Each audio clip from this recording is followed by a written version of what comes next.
सम्मानित साथियों, सादर जय भीम, नमो बुद्धाय, जय भीम, जय संत गाडगे। साथियों, आज मैं डॉक्टर भीमराव अंबेडकर साहब के जीवन परिचय से संबंधित दूसरा एपिसोड आप लोगों के बीच में प्रस्तुत कर रहा हूँ।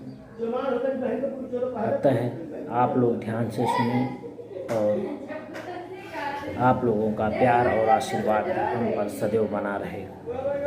साथियों, बाबा साहब के बारे में हमने पिछली अपनी वीडियो में आप लोगों को बताया है कि प्रभु पूजनीय बोधिसत्व बाबा साहब डॉक्टर भीमराव अंबेडकर अपने संघर्ष, शिक्षा, सामाजिक बुराइयों के बदौलत संपूर्ण विश्व में अपना एक योगदान इस देश और समाज को दिया।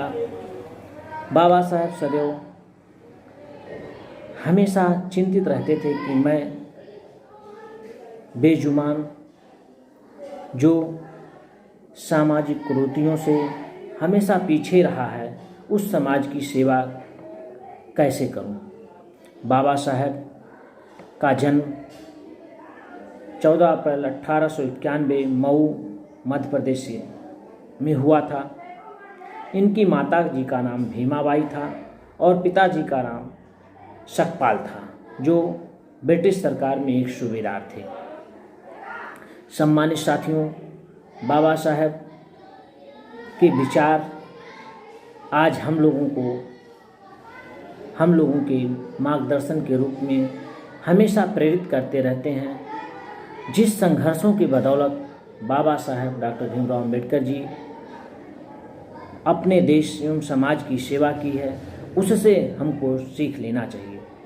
सदैव बाबा साहब के विचारों को मानते हुए हम लोगों को अपने जीवन में दैनिक रूप से उत्तरोत्तर आगे बढ़ना चाहिए। बाबा साहब एक राजनीतिक प्रतिभा के धनी भी थे, विधिवेत्ता भी थे, सामाजिक आंदोलन के पुरोधा भी थे। उन्होंने कई आंदोलन किए। खासकर उन्होंने जिस प्रकार से आंदोलन किया, उससे वंचित वर्ग में एक जोश, उत्साह और संवहन पैदा तो जरूर हुआ।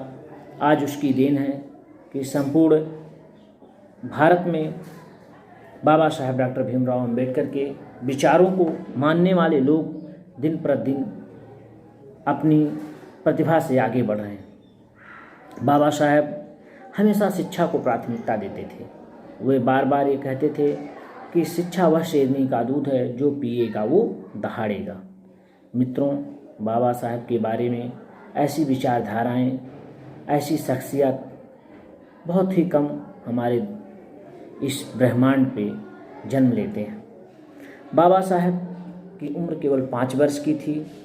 उनका पढ़ने का मन ज़्यादा बागवानी में लगता था, लेकिन उनके पिताजी जो थे वो बहुत चिंतित रहते थे कि मेरा पुत्र कब कैसे आगे बढ़े।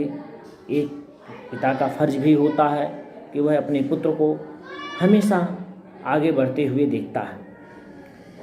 उनका प्रवेश एक कॉलेज में करवाया गया और उनके पिताजी ने ब्रिटिश सरकार से अनुमति लेकर के उनकी शिक्षा दीक्षा शुरू करवाई। धीरे धीरे वो मैट्रिक की परीक्षा पास करने के बाद एल्फिंस्टन कॉलेज से इंटर की पढ़ाई पूरा कर चुके। 17 वर्ष की आयु में उनका विवाह उनके पिताजी के आदेशानुसार रमाबाई से हो गया। भीमराव अंबेडकर जी की प्रतिभा को पहचान करके बड़ौदा नरेश सयाजीराव ने उनकी पढ़ाई के लिए छात्रवृत्ति प्रदान कर दी। इसलिए उन्होंने 1912 में बीए, जिसे हम स्नातक कहते हैं, उसकी परीक्षा उत्तीर्ण करी। सयाजीराव ने उनको बाबा साहब की प्रतिभा को देखते हुए उन्हें अमेरिका भेज दिया। जब उन्होंने अमेरिका भेजा तो उनका एमए में न्यूयॉर्क विश्वविद्यालय में एडमिशन हो गया और वहाँ से उन्होंने शिक्षा दीक्षा ग्रहण की। उन्होंने एक शोध प्रबंधन भी किया, जिसे हम पीएचडी के नाम से जानते हैं। भारत के लिए राष्ट्रीय लाभांश ऐतिहासिक एवं विश्लेषण अध्ययन उन्होंने किया।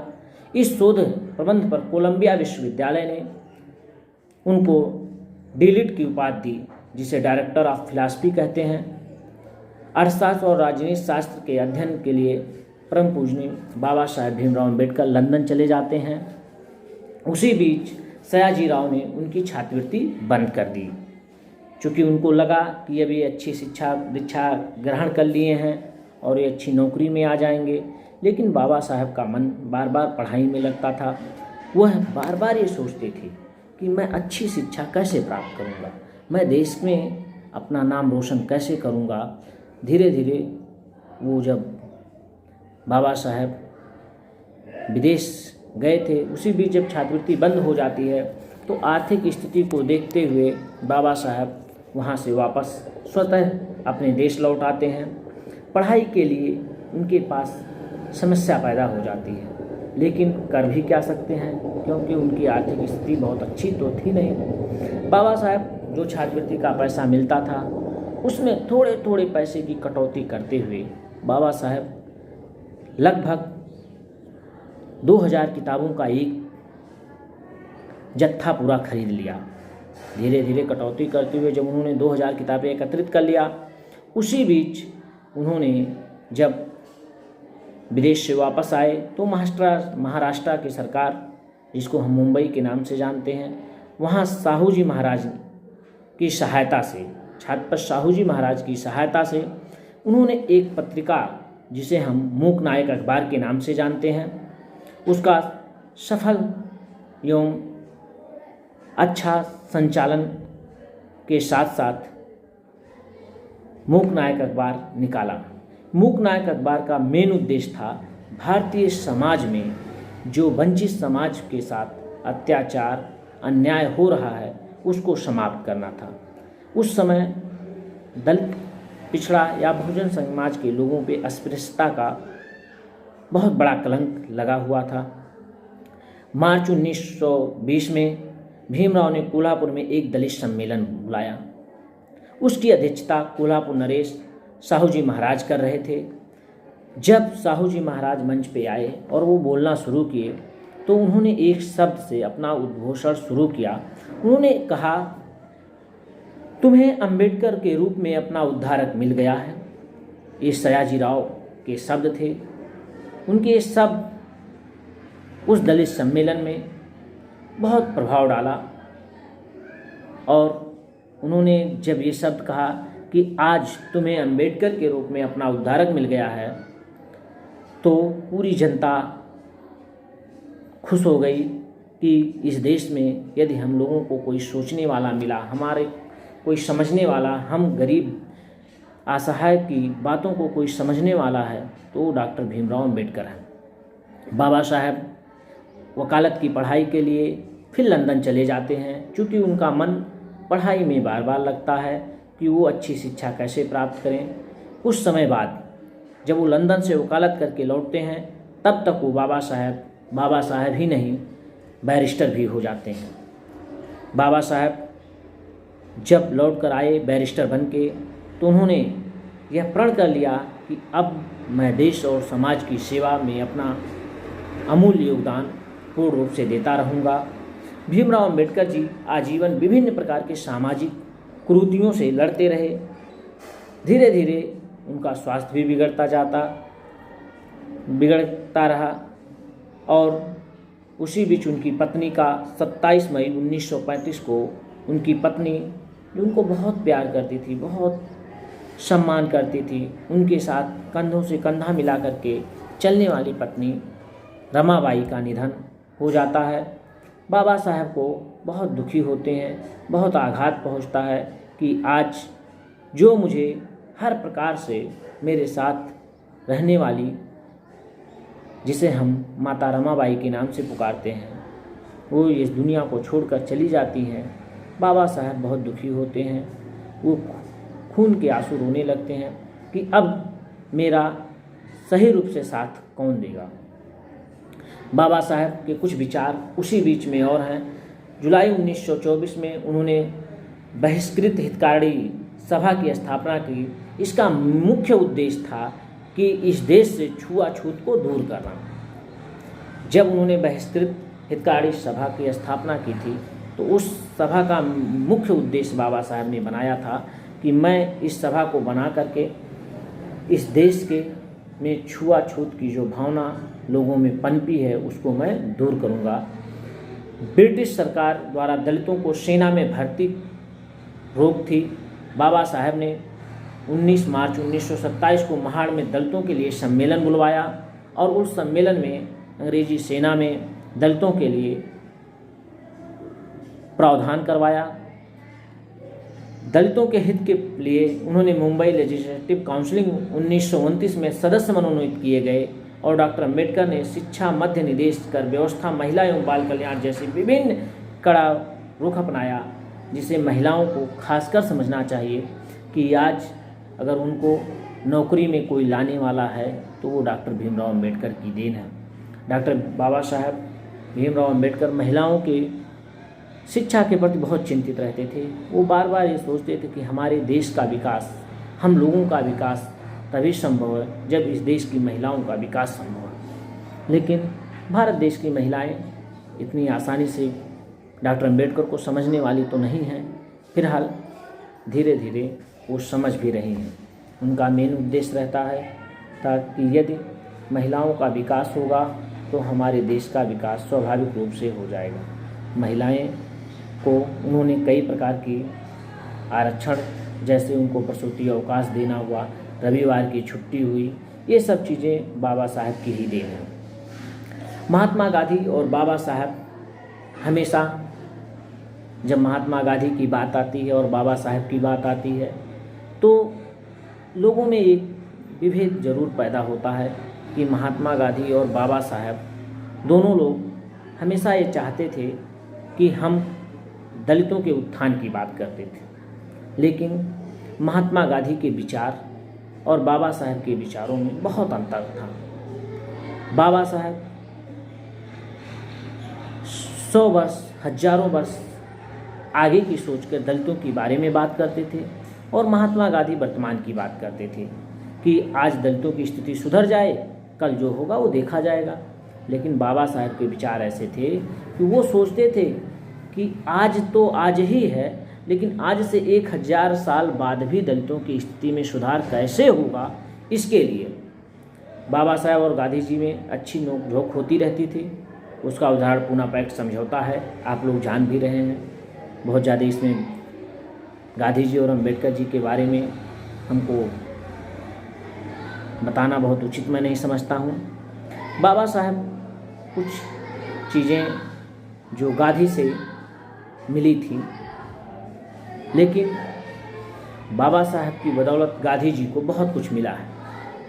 बाबा साहब वंचित वर्ग को 2 वोट का अधिकार देने के अंग्रेज़ों के सामने प्रस्तुत अपनी बातें रखा था, जिसका गांधी जी ने पुरजोर विरोध किया था। लेकिन खैर कोई बात नहीं, बाबा साहब ने दलितों के उत्थान के लिए, वंचितों के उत्थान के लिए, महिलाओं के उत्थान के लिए हमेशा अपने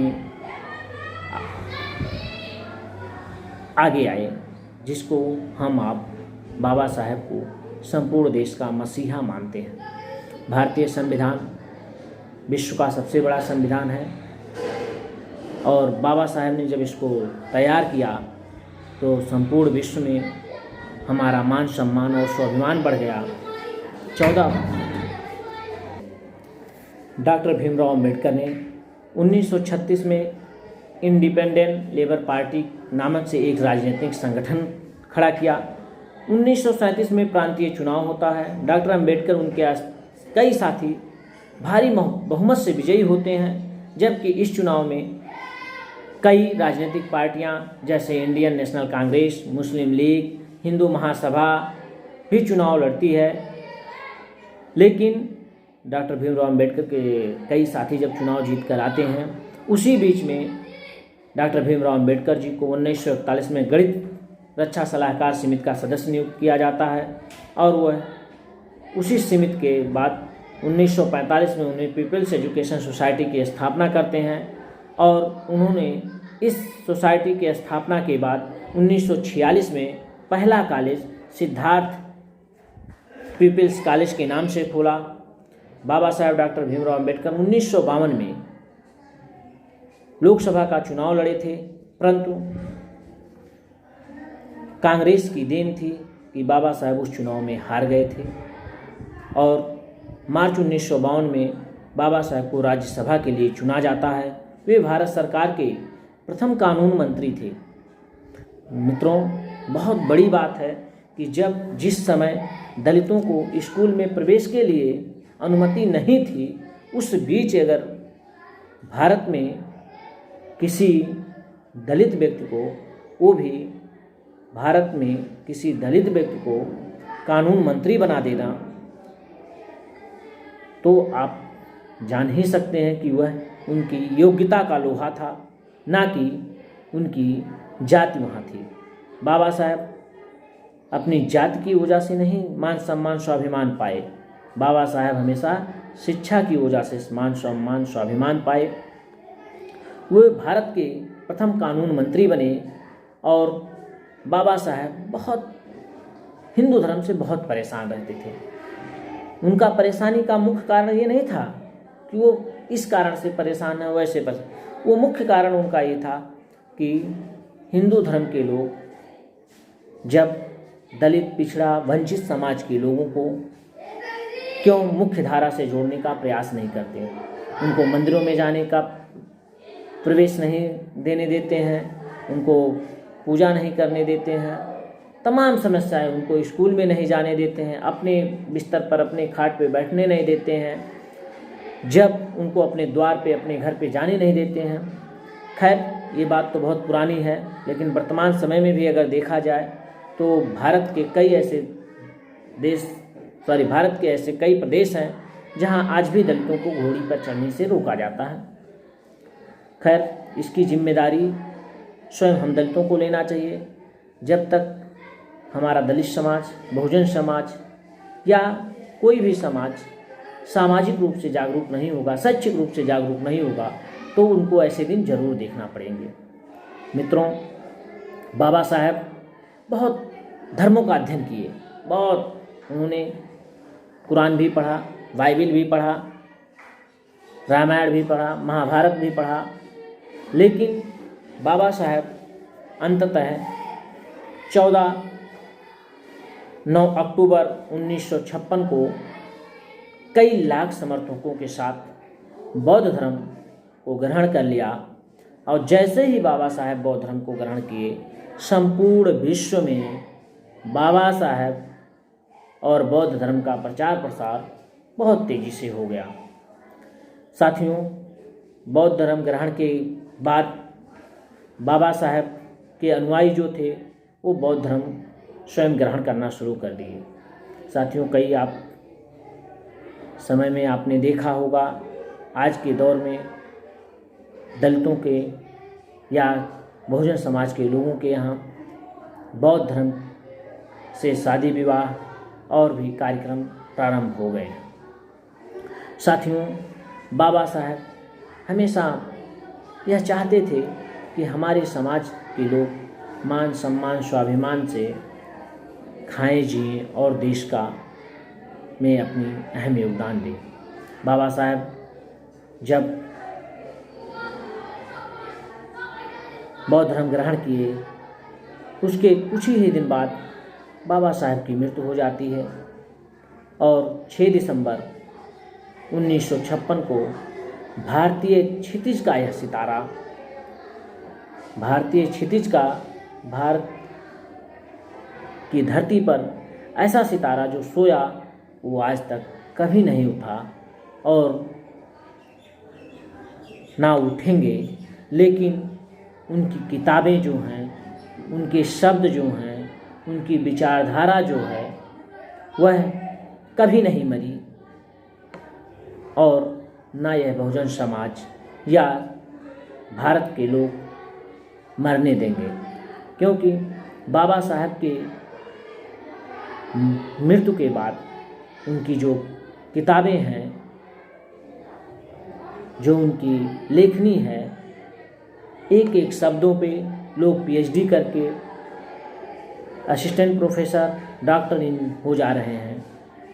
बाबा साहब की कई किताबें हैं जो पढ़ के हम लोगों को एक नई ऊर्जा मिलती है। बाबा साहब को भारत सरकार ने 1990 में मरणोपरांत भारत का सर्वोच्च सम्मान, जिसे हम भारत रत्न के नाम से जानते हैं, उससे सम्मानित किया। और उनकी मृत्यु के बाद जब उनको भारत रत्न मिला तो दलितों का गर्व से सीना चौड़ा हो गया। और दलितों की एक मांग भी थी, बहुजन समाज के लोगों की एक मांग भी थी कि हमारे आदर्श, हमारे प्रेरणा स्रोत, भारतीय संविधान के निर्माता, परम पूज्य बोधिसत्व बाबा साहब डॉक्टर भीमराव अम्बेडकर को भारत रत्न दिया जाए। अंततः भारत रत्न मिलने के बाद बाबा साहब को जब भारत रत्न से नवाजा गया तो संपूर्ण भारत में उस दिन जैसे दीपावली का त्यौहार मनाया जाता है, लोगों ने मनाया और एक दूसरे ने हंसी खुशी से मिठाइयाँ बांटी और अपने एक दोस्तों को बधाइयाँ दी। लेकिन बाबा साहब के आदर्श को, बाबा साहब के विचार को हम सभी लोग, संपूर्ण देशवासी हजारों हजारों लाखों लाखों वर्ष तक बाबा साहब के विचारों को हम याद करते रहेंगे। उनके वैचारिक योगदान को भुलाया नहीं जा सकता, क्योंकि भारतीय ब्रह्मांड पर या विश्व के ब्रह्मांड पे आज तक कोई ऐसा सितारा जन्म नहीं लिया जो बाबा साहब की विचारधारा से अच्छी विचारधारा लेकर आए। साथियों, बाबा साहब के बारे में मेरा यह दूसरा एपिसोड रहा। मैं आप सबको नए नए वीडियो के माध्यम से आप लोगों को प्रेरित करने का छोटा सा प्रयास कर रहा हूँ। सम्मानित मित्रों, साथियों, बहुसंख्यक समाज के लोगों से मेरा अपील है, यदि कोई त्रुटि होगी तो एक छोटा भाई समझ करके माफ़ करिएगा, क्योंकि मैं एक छोटा सा प्रयास आप लोगों के बीच में कर रहा हूँ। जय भीम, नमो बुद्धाय, जय संत गाडगे, जय फूले, जय बिरसा, जय रविदास, जय भीम, नमो बुद्धाय।